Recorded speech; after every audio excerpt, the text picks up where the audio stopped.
Hi viewers, எல்லோரும் எப்படி இருக்கீங்க? நான் நல்லா இருக்கேன். கௌசி குக்கிங்லேருந்து உங்கள் கௌசி தான் பேசுகிறேன்.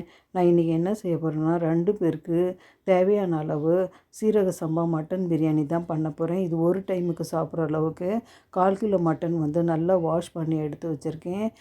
சீரக சம்பா அரிசி பாருங்கள், 1.5 டம்ளர் அளவுக்கு எடுத்திருக்கேன். இதையும் நல்லா வாஷ் பண்ணி எடுத்து வச்சுருக்கேன். இந்த டம்ளரில் 1.5 டம்ளர் அளவுக்கு நான் அரிசி எடுத்திருக்கேன். இது 2 பேருக்கு ஒரு டைமுக்கு கரெக்டாக வரும் பாருங்கள். இதுக்கு வந்து பெரிய வெங்காயம் வந்து 3 கட் பண்ணிக்கோங்க. சின்னதாக இருந்தால் 4க்கு இந்த மாதிரி நீட்ட சைஸில் கட் பண்ணிக்கோங்க. 4 லவங்கம், 2 பட்டை, 2 ஏலக்காய் எடுத்திருக்கேன். ஒரு அரை கைப்பிடி புதினா, கொஞ்சமாக கொத்தமல்லி எடுத்திருக்கேன். தக்காளி வந்து பெரிய தக்காளியாக இருந்தால் 3 எடுத்துக்கோங்க, சின்னதாக இருந்தால் 4 எடுத்துக்கோங்க. 4 பச்சை மிளகா, ஒரு 1/2 லெமன் அளவுக்கு எடுத்துக்கிறேன். தயிர் வந்து ஒரு அரை கப் அளவுக்கு நான் எடுத்துக்க போகிறேன். இதுக்கு இஞ்சி பூண்டு பேஸ்ட் வந்து ஒரு 3 ஸ்பூன், பெரிய ஸ்பூனில் ஒரு 3 ஸ்பூன் அளவுக்கு எடுத்துக்க போகிறேன். இப்போ வாங்க செய்கிறத பார்க்கலாம்.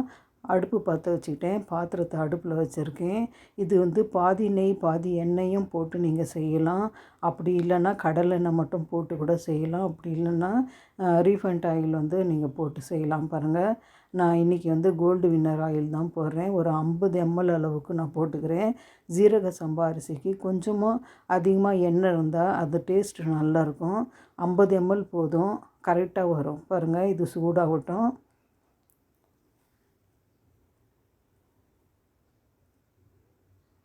பாருங்கள், லவங்கம், பட்டை, ஏலக்காய் போட்டுக்கலாம். இது கொஞ்சம் வறுபடட்டும்.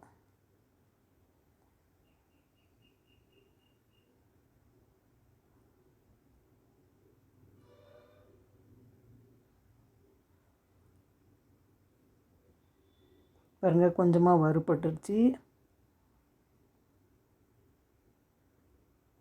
பாருங்கள், இப்போ கட் பண்ணி வச்சுருக்கிற வெங்காயம் போட்டு வதக்கிடலாம். வெங்காயம் வந்து பிரியாணிக்கு வந்து எப்போவுமே கொஞ்சம் கோல்டன் கலராக இருந்தால் தான் இந்த பிரியாணியோட டேஸ்ட்டு நல்லாயிருக்கும். நம்ம கோல்டன் கலராக வதக்கிக்கலாம். பாருங்கள், நல்லா கலந்து விட்டுக்கோங்க. வெங்காயம் வறுபடட்டும். பாருங்கள், ஓரளவுக்கு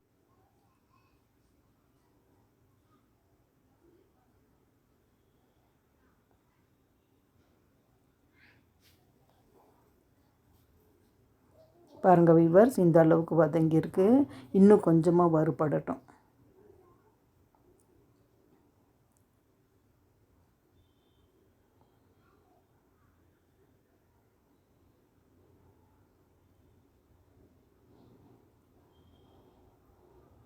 இப்போ பாருங்கள், இஞ்சி பூண்டு பேஸ்ட்டு போட்டுக்கலாம். நான் பெரிய ஸ்பூன் எடுத்துருக்கிறேன். ஒரு 3 ஸ்பூன் அளவுக்கு நான் போட்டுக்கிறேன். நல்லா கலந்து விட்டுக்கோங்க.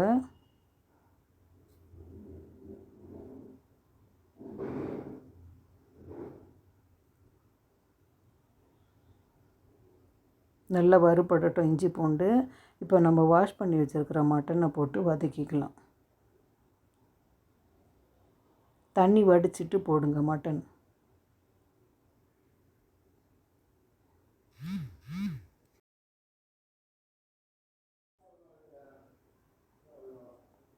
பாருங்கள், இந்த அளவுக்கு போட்டுக்கிட்டேன்.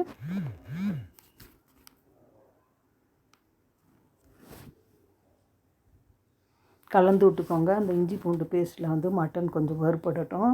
நீங்கள் நான்வெஜ்ஜில் இந்த மாதிரி செஞ்சிங்கன்னா இந்த மட்டனை வந்து நீங்கள் இஞ்சி பூண்டு பேஸ்ட்டோட போட்டு வதக்கினீங்கன்னா அந்த ஸ்மெல் எதுவுமே இருக்காது கொஞ்சம் கூட. பாருங்கள், நல்லா கலந்து விட்டுக்கலாம். இப்போ இதுக்கு வந்து இந்த மசாலாவுக்கு மட்டும் தேவையான அளவு உப்பு போட்டுக்கிறேன் நான். அதுக்கப்புறம் நம்ம கடைசி அரிசி போடும்போது போட்டுக்கலாம். பாருங்கள், கலந்து விட்டுக்கிறேன்.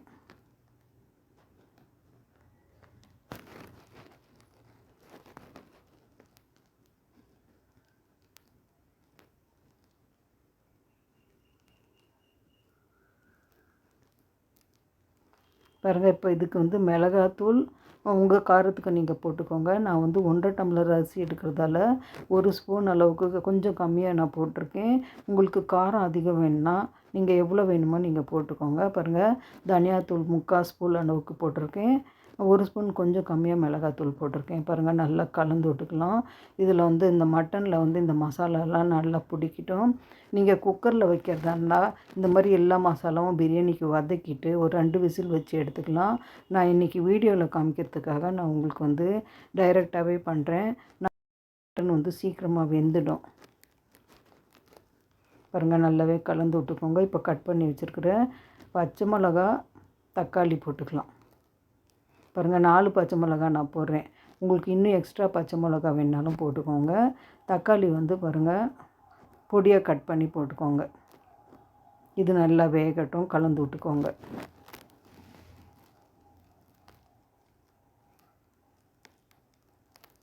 பாருங்கள், புதினா கொத்தமல்லி வந்து இதையும் பொடியாக நான் கட் பண்ணி போட்டுக்கிறேன். அப்போ தான் நம்ம பிரியாணியில் வந்து அந்த புதினா கொத்தமல்லி தனியாக இருக்காது, நல்லா மிக்ஸ் ஆகிருக்கும், தனியாக வராது. பாருங்கள், நல்லாவே கலந்து விட்டுக்கோங்க. இதில் வந்து இந்த மட்டன் வேகிறதுக்காக நான் வந்து கொஞ்சமாக தண்ணி போட்டுக்கிறேன்.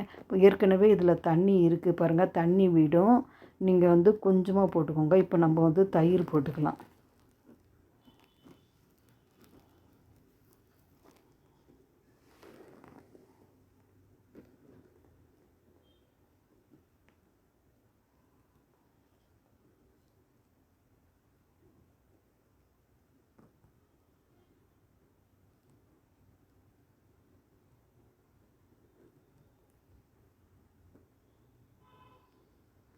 பாருங்கள் விவர்ஸ், ஒரு 1/4 கப் அளவுக்கு தயிர் நான் சொன்னேன். ஒரு 1/4 கப்பு பாருங்கள், நான் இந்த கரண்டிலே ஒரு உத்தேசமாக போடுறேன். ஒரு 1/2 கப்புக்குள்ளே நீங்கள் போடுங்க தயிர், சின்ன கப்பில். பாருங்கள், நான் கலந்து விட்டுக்கலாம் நல்லா. பாதி தயிர் நான் மீதி வச்சுருக்கேன் ரைத்தா சேர்த்துக்காக. இது நல்லா கலந்து விட்டுக்கலாம். உங்களுக்கு 2 பேருக்கு செய்கிறோங்கிறதுக்காக இது கரெக்டாக வரும், உங்களுக்கு பர்ஃபெக்டாக அளவு. பாருங்கள், நல்லாவே கலந்து விட்டு இப்போ கொஞ்சமாக தண்ணி போட்டு நம்ம மூடி வச்சிடலாம். அந்த தண்ணி போடுற இது வந்து வீடியோவில் விழலை. பாருங்கள், இப்போவே இதில் தக்காளியில் நிறைய தண்ணி விட்டுருக்கு, மட்டன்லேயும் தக்காளியும். இன்னும் கொஞ்சமாக தண்ணி போட்டு நம்ம மூடி வச்சிடலாம். பாருங்கள், ஒரு 10-15 நிமிஷம் மூடி வச்சேன். மட்டன் பாருங்கள் நல்லாவே வெந்துடுச்சு. நான் தொட்டு பார்த்தேன், நல்லாவே வெந்து வந்துடுச்சு. பாருங்கள், மசாலாவும் பாருங்கள். இப்போ வந்து நம்ம 1.5 டம்ளர் அரிசி எடுத்தோம் இல்லையா, அதுக்கு டபுள் மடங்கு தண்ணி போடணும். 1 டம்ளருக்கு 3 டம்ளர் அளவு. ஏற்கனவே நம்ம மசாலாவில் 1 டம்ளர் அளவுக்கு தண்ணி இருக்குது. அதனால் எக்ஸஸாக வந்து ஒரு 2 டம்ளர் நம்ம போட்டுக்கலாம். கொஞ்சம் குறைச்சியே போட்டுக்கலாம். ஏன்னா 1 டம்ளருக்கு கொஞ்சம் அதிகமாகவே இருக்குது மசாலாவில். பாருங்கள், 1.25 டம்ளர் நான் போட்டுக்கிறேன். உங்களுக்கு டோட்டலாக கணக்கு வந்து 3 டம்ளர். 1.5 டம்ளர் அரிசி எடுத்திங்கன்னா 3 டம்ளர் தண்ணி போட்டுக்கோங்க. பாருங்கள், இது நல்லா கலந்து விட்டுக்கோங்க. கொதிக்கட்டும். நம்ம அரிசி வந்து வாஷ் பண்ணி தான் வடிச்சிருக்கோம். தண்ணி வடிச்சிட்டு நம்ம போட்டுக்கலாம். தண்ணியை நல்லா வடிச்சிடுங்க. நம்ம கரெக்டான அளவுக்கு தண்ணி வச்சுருக்கோம் அடுப்பில், அதனால் நல்லா வடிச்சிட்டு போடுங்க.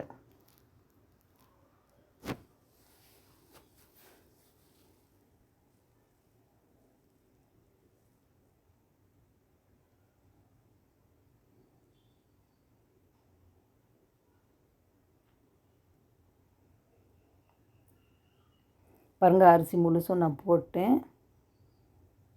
கொஞ்சம் இது கொதிக்கட்டும்.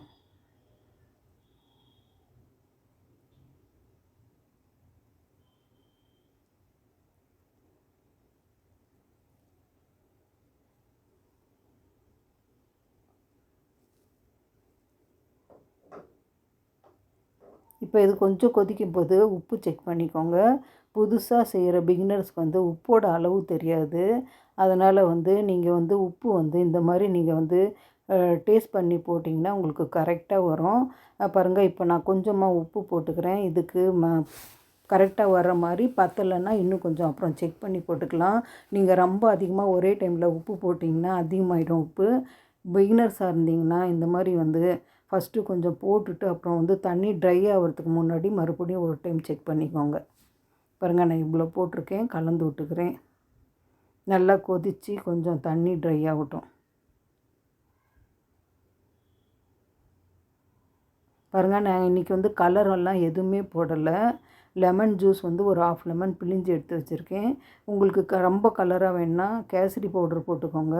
அப்படி இல்லைன்னா காஷ்மீரி சில்லி பவுடர் போடுங்க. உங்களுக்கு ஓரளவுக்கு கலர் வந்துடும். பாருங்கள், நான் ஆஃப் லெமன் தான் போடுறேன். ஆஃப் லெமன் நான் ஜூஸ் பண்ணி எடுத்துட்டேன். பாருங்கள், நான் கொஞ்சமாக தான் போடுறேன் லெமன் ஜூஸ். இப்போ நல்லா கலந்து விட்டுக்கோங்க.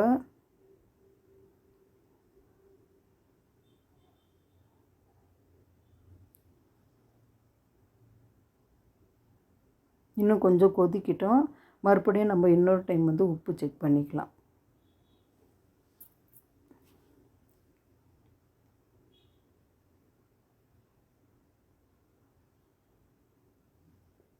பாருங்கள், இன்னும் கொஞ்சம் பத்தலை. நான் கொஞ்சமாக போடுறேன் உப்பு.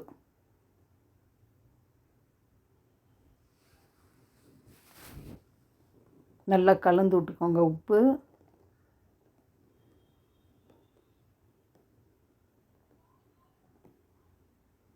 இப்போ பாருங்கள், உப்பு வந்து செக் பண்ணிட்டேன். தண்ணி கொஞ்சம் ட்ரை ஆகிடுச்சு. பழைய தோசை தவாவை அடியில் வச்சுட்டு அதுக்கு மேலே பாருங்கள், நான் வந்து மூடி போட்டு மூடி வச்சுட்டேன். ஒரு 10 நிமிஷம் ஆச்சு. பாருங்கள், பாதி தண்ணி நல்லா ட்ரை ஆகிடுச்சு. இன்னும் ஒரு 5 நிமிஷம் இல்லை 10 நிமிஷம் வச்சுட்டு நம்ம அடுப்பை ஆஃப் பண்ணிக்கலாம்.